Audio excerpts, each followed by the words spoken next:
రాష్ట్రంలో మరొక కీలక పరిణామం చోటు చేసుకుంది. కేటీఆర్ ఫార్ములా ఈ కార్ రేస్ వ్యవహారంలో కేటీఆర్ను ప్రాసిక్యూట్ చేయడానికి గవర్నర్ ఆమోదం తెలపడం జరిగింది. గవర్నర్ ఆమోదం తర్వాత ఏసీబీ ఏదైతే అభియోగాలు ఉన్నాయో కేటీఆర్పై అభియోగాలు నమోదు చేస్తూ ఛార్జ్షీట్ దాఖలు చేసే అవకాశం ఉంది. ఒకవేళ ఛార్జ్షీట్ కనుక పూర్తయితే ఆయనను అదుపులోకి తీసుకొని అరెస్టు చేసే అవకాశం కూడా ఉన్నట్లు మనకు తెలుస్తూ ఉన్నది. కేటీఆర్ను అరెస్టు చేసే విషయంపై టీపీసీ చీఫ్ మహేష్ కుమార్ గౌడ్ కూడా కొద్దిసేపటి క్రితం మాట్లాడారు. ఆయన ఏమన్నారంటే చట్టం తన పని తాను చేసుకోబోతుంది, చట్ట ప్రకారమే చర్యలు తీసుకుంటాం, అవి కక్ష సాధింపు చర్యలు కావు. కక్ష సాధింపు చర్యలు ఏదైతే ఉంటే నిజంగానే అట్లా అనుకుంటే మేము అధికారంలోకి వచ్చిన తర్వాతనే చేసేవాళ్ళం. కానీ చట్ట ప్రకారమే ఆయన ఏ మేరకు నిబంధనలు ఉల్లంఘించారు, ఆయన ఏ మేరకు ప్రభుత్వ ఖజానాకు నష్టం కలిగించారు, ఆయన తప్పు ఏ మేరకు ఉందన్న దాన్ని బట్టే చట్టపరంగా చర్యలు తీసుకుంటాం కానీ తప్ప ఆయనపై కక్ష సాధింపుల చర్యలు ఏముండవు అనే చెప్పుకొచ్చారు. కేటీఆర్ విషయంలో స్పష్టంగా వారు చేసిన తప్పు బహిర్గతమైంది. డ్యూ ప్రొసీజర్ ఫాలో కాకుండా ప్రభుత్వ ఖజానా నుంచి డబ్బుల్ని ఒక ప్రైవేటు వ్యక్తుల ఖజానాకి పంపించడం జరిగింది. ఇది చట్టరీత్యా నేరం చేస్తున్నాడు కాబట్టి వారికి శిక్ష తప్పదనే మాట గతంలో చెప్పాం. ఇదివరకు అది గవర్నర్ పరిధిలో ఆగి ఉండింది. ఇవాళ గవర్నర్ గారు దానికి పర్మిషన్ ఇచ్చినారు కాబట్టి చట్టరీత్యా తీసుకోవాల్సిన చర్యలను కూడా రాష్ట్ర ప్రభుత్వం తీసుకుంటుంది. ఏది ఏమైనా కేటీఆర్ విషయంలో గవర్నరు పర్మిషన్ ఇచ్చారు కాబట్టి చట్టం పరిధిలో చట్టం లోబడి ఏ చర్య తీసుకోవాలో ఆ చర్యలు ఉంటాయి. ఏసీబీ ఇప్పటివరకు గవర్నర్ ప్రాసిక్యూషన్ కోసం గవర్నర్ అనుమతి కోరిన నేపథ్యంలో గవర్నర్ ఇప్పుడు అనుమతి ఇచ్చిన నేపథ్యంలో కేటీఆర్ను అరెస్ట్ చేస్తారనే ఊహాగానాలు అయితే మనకు స్పష్టంగా వినిపిస్తూ ఉన్న పరిస్థితి.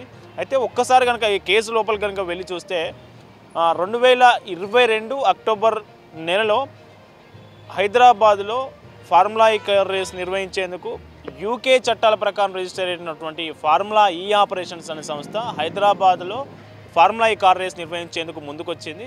ఆ ముందుకొచ్చిన నేపథ్యంలో ఎస్ నెక్స్ట్ జన్ అంత భారత చట్టాల ప్రకారం రిజిస్టర్ అయినటువంటి ఎస్ నెక్స్ట్ జన్ అనే కంపెనీ స్పాన్సర్షిప్కు ముందుకొచ్చింది. అంటే ఈ కార్ రేస్ నిర్వహణకు సంబంధించి మొత్తం నేనే స్పాన్సర్ చేస్తానని ఎస్ నెక్స్ట్ జన్ అనే కంపెనీ ముందుకు రావడం జరిగింది. హోస్ట్ సిటీగా పురపాలక శాఖ, అప్పుడు పురపాలక శాఖ హెచ్ఎండిఏకి సంబంధించి పురపాలక శాఖ హోస్ట్గా ఒప్పందం చేసుకోవడం జరిగింది. ఈ ముగ్గురు మధ్యలో ఫార్ములా ఈ ఆపరేషన్స్ అనే సంస్థ, అట్లాగే ఎస్ నెక్స్ట్ జన్, అట్లాగే పురపాలక శాఖ హెచ్ఎండిఏ, ఈ మూడు ఆధ్వర్యంలో 2022 అక్టోబర్లో త్రైపాక్షిక ఒప్పందం జరిగింది.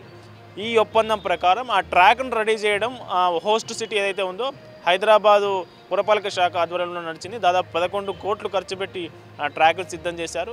అయితే ఈ త్రైపాక్షిక ఒప్పందం ప్రకారం 4 సీజన్లు 9, 10, 11, 12 ఈ 4 సీజన్లో ఫార్ములా ఈ కార్ రేస్ నిర్వహించాల్సి ఉంది. అయితే 9వ సీజన్ పూర్తయిన తర్వాత ఏం చేసిందంటే ఎస్ నెక్స్ట్ అనే సంస్థ దాదాపు నాకు 160 కోట్ల నష్టం వచ్చింది కాబట్టి నేను ఇందులో కొనసాగలేను, ఈ ఒప్పందంలో కొనసాగలేను అంటూ పక్కకి వెళ్ళిపోయింది. ఎస్ నెక్స్ట్ అనే సంస్థ ఎప్పుడైతే పక్కకి వెళ్ళిందో అప్పుడు ఏం చేయాలో అర్థం కాక ఫార్ములా ఈ ఆపరేషన్స్ సంస్థతో పురపాలక శాఖ ఏం చేసిందంటే మేము ఇద్దరు ద్వైపాక్షిక ఒప్పందం చేసుకొని హోస్ట్గా మేమే ఉంటాం, స్పాన్సర్గా మేమే ఉంటాం, మీరు ఈ కార్ రేస్ నిర్వహించండి అంటూ పురపాలక శాఖ ప్రతిపాదనలు సిద్ధం చేసి కేటీఆర్కి పంపితే అప్పుడు మంత్రిగా ఉన్నటువంటి కేటీఆర్ దాన్ని ఆమోదం తెలిపారు. ఈ ఒప్పందం ప్రకారం ఇక్కడ అయ్యే స్పాన్సర్షిప్ ఖర్చు మొత్తం పురపాలక శాఖనే భరించాల్సి ఉంటుంది, హోస్ట్ సిటీగా అట్లాగే స్పాన్సర్గా. అప్పుడు ఈ 2 విధాలుగా ప్రభుత్వమే అంటే పురపాలక శాఖ ఆధ్వర్యంలోనే చెల్లింపులు జరిగాయి. అది అక్టోబర్ 2023 ఏదైతే ఎన్నికల నియమావళి ఉందో ఎలక్షన్ కోడ్ అమల్లో ఉన్నప్పుడు ఆర్థిక శాఖ ఆమోదం లేకుండానే దాదాపు 54 కోట్లు హిమాయత్ నగర్లోని ఒక బ్యాంకు ద్వారా ఏదైతే ఈ ఆపరేషన్ సంస్థకు చెల్లించడం జరిగింది. అయితే 10 కోట్ల కంటే పైమించి ఉంటే ఖచ్చితంగా ఆర్థిక శాఖ అనుమతులు తీసుకోవాల్సి ఉంటుంది. అట్లాంటి అనుమతులు ఏం తీసుకోకుండానే ఇటు ఈసీ ఎలక్షన్ కోడ్ అమలు ఉండగానే ఈసీ అనుమతులు లేకుండానే ఈ చెల్లింపులు చేశారు. ఈ చెల్లింపుల వల్ల విదేశీ మారక ద్రవ్యాల నిబంధనల ప్రకారం దాదాపు 8 కోట్ల మేర ప్రభుత్వం ట్యాక్స్ రూపంలో చెల్లించాల్సిన అవసరం ఏర్పడింది అనేది ఏసీబీ తన నివేదికలో పేర్కొనడం జరిగింది. ఇంకొక కీలక అంశం ఏంటంటే ఇందులో క్విడ్ ప్రోకో జరిగింది. ఎట్లా క్విడ్ ప్రోకో జరిగిందంటే ఇప్పుడు ఎస్ నెక్స్ట్ అనే సంస్థ తనకు నష్టం వచ్చింది, నేను ఇందులో కొనసాగలేనని బయటికి వెళ్ళింది కదా. త్రైపాక్షిక ఒప్పందం ప్రకారం ఖచ్చితంగా ఆ సంస్థ 600 కోట్ల మేర నిధులు స్పాన్సర్షిప్ చేయాల్సి ఉంది 4 సీజన్లు కలిపి. ఇప్పుడు ఎప్పుడైతే ఆ సంస్థ నష్టం వచ్చిందని బయటకు వెళ్ళిందో 600 కోట్లు 600 కోట్లు 160 కోట్లు పోతే మిగతా మొత్తం ఆ సంస్థకు మేలు జరిగేలా ఒప్పందం జరిగింది. వీళ్ళు క్విడ్ ప్రోకో చేసిరు. అట్లాగే ఈ ఆపరేషన్ సంస్థ కూడా ఎలక్ట్రల్ బీఆర్ఎస్ పార్టీకి సంబంధించిన దాదాపు 46 కోట్లు దానికి ఈ ఆపరేషన్ సంస్థకు లబ్ధి జరిగితే దాదాపు 44 కోట్ల మేర ఎలక్ట్రల్ బాండ్ రూపంలో బీఆర్ఎస్ పార్టీ ఎలక్ట్రల్ బాండ్ రూపంలో ఆ సంస్థ కొనుగోలు చేసినట్లు ఏసీపీ తన నివేదికలో పేర్కొనడం జరిగింది. మొత్తానికి ఇక్కడ క్విడ్ ప్రోకో అంశం ఉంది, నిబంధన ఉల్లంఘన ఉన్నాయి. 2 అంశాలు ఇందులో ఉన్నాయి. కాబట్టి ఖచ్చితంగా కేటీఆర్పై అభియోగాలు నమోదు చేసి అరెస్టు చేసే అవకాశం ఉన్నట్లు మనకు తెలుస్తూ ఉన్నది. అట్లాగే అరెస్టు కూడా ఈ కార్ రేసుకు సంబంధించి కూడా ఇందులో ఈ కేసు లొట్టపీస్ కేసు, ఇందులో ఎట్లాంటి ఫ్రాడ్ లేదు, ఎట్లాంటి అవినీతి లేదు, ఇది లొట్టపీస్ కేసు అంటూ చాలాసార్లు కేటీఆర్ చెప్తూ వచ్చారు. వేసుకోండి. నేను లైవ్ టీవీల ముందు మళ్ళీ చెప్తున్నా, నాకు ఎంత దమ్ముంటే నేను చెప్పాలి. ఈ దేశంలో రాజకీయ నాయకుడు అని చెప్పినాడవే, నా మీద ఏమైనా కేసు పెడితే రారాబాయి చూసుకుందాం, పెట్టు లై డిటెక్టర్ అన్నాడో 2 వరకు. నేను చెప్తున్నా రా, నేను తప్పు చేయలే, నిజాయితీగా నేను ఈ రాష్ట్రానికి ప్రతిష్ట తెచ్చే ప్రయత్నం చేసిన. పెడతావా పెట్టు కేసు, ఏమయ్యేది నీ లొట్టపీస్ కేసుతోని? ఈ లొట్టపీస్ కేసుతోని లొట్టపీస్ ముఖ్యమంత్రి గారితోని మాకేం ఫరక్ పడది.